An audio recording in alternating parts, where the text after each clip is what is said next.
after gaming over 30 days on the ROG Ally. Now let's talk about the truth about this device.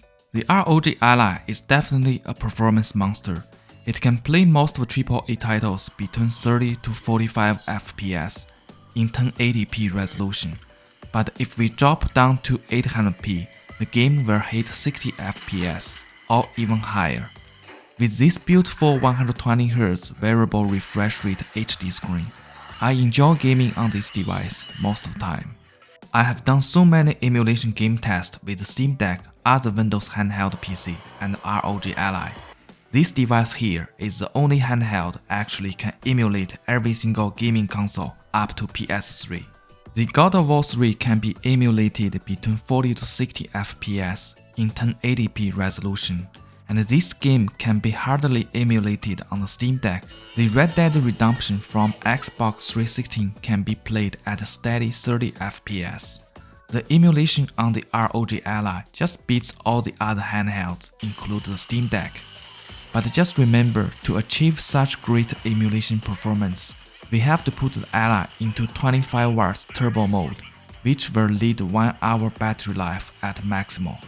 It is very comfortable to hold the Ally, which is better than those two Windows handhelds here. But I just can't deny the Steam Deck still have the best ergonomic design. I believe Valve has been putting so much effort to make sure the Steam Deck feels right when we hold it.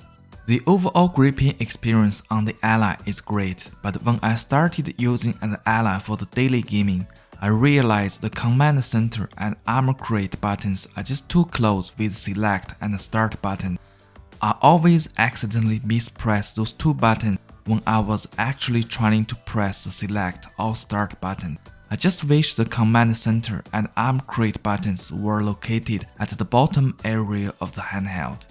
The volume button is located at a bad location either. I have to hold the device by one hand in order to adjust the volume while I was gaming. If the volume button could be shifted all the way to the left side, we can easily reach them while we are still holding the device by two hands. Just remember, this is a big device. If you hold by one hand, it just feels unsafe. I think Valve did a great job on the deck to position all the buttons, so when we are holding the device by both hands, all the buttons are reachable by fingers. The SD card slot is just not located at the optimal location. The exhaust area are generally getting really hot when it's in turbo mode. Moving the SD card slot away from heat is just a better way to reduce Ally fills the SD card.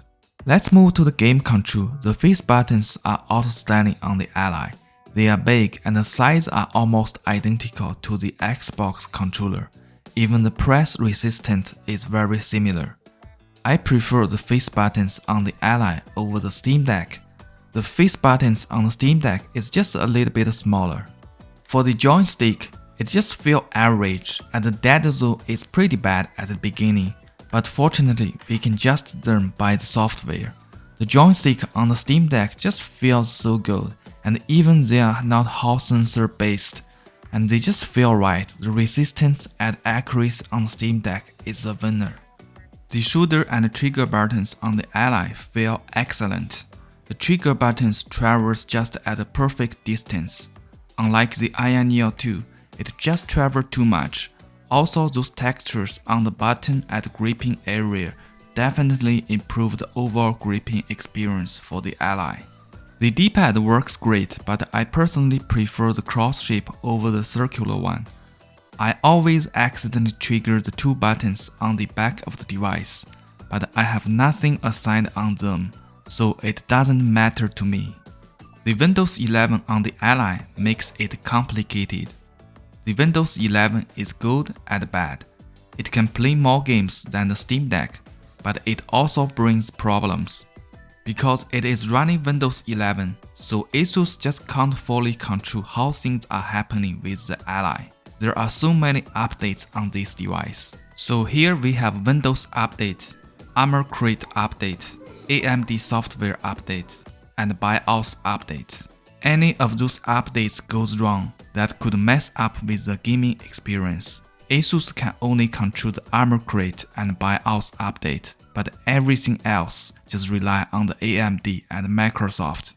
So my concern is how long ASUS can keep supporting this device. If in the next couple years, Windows or AMD update cause problems on the Ally, can ASUS still step in for a solution at that time, where ASUS keep updating this device as long as Windows update? Also, Windows 11 is not quite touchscreen control friendly.